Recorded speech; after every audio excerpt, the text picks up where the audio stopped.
नमस्कार, आप देख रहल बानी भोजपुरिया खबरें। बिहार झारखंड के ताज़ा खबर खातिर बनल रही रउआ लोगिन भोजपुरिया खबरें चैनल पर। जे अब तक लाइक सब्सक्राइब नहीं कइले तो जल्दी से रउआ लाइक करी, सब्सक्राइब करी और शेयर करी।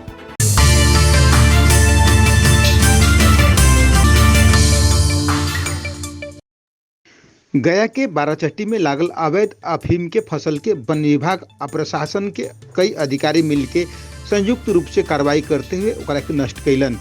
गया से संवाददाता अशोक शर्मा की रिपोर्ट के मुताबिक गया के बाराचट्टी क्षेत्र में कई साल से अफीम के खेती होत आवर रहल बा, जौना के रोके खातिर सरकार के तरफ से अभियान चलावल जाता।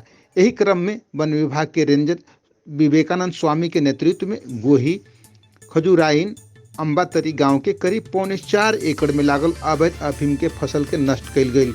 अभियान में मुख्य रूप से बाराचट्टी थाना, एनसीबी विभाग पटना, सशस्त्र सीमा बल के जवान के अलावा अंचल अधिकारी छोटू पासवान, एसएसबी के जवान शामिल रहले।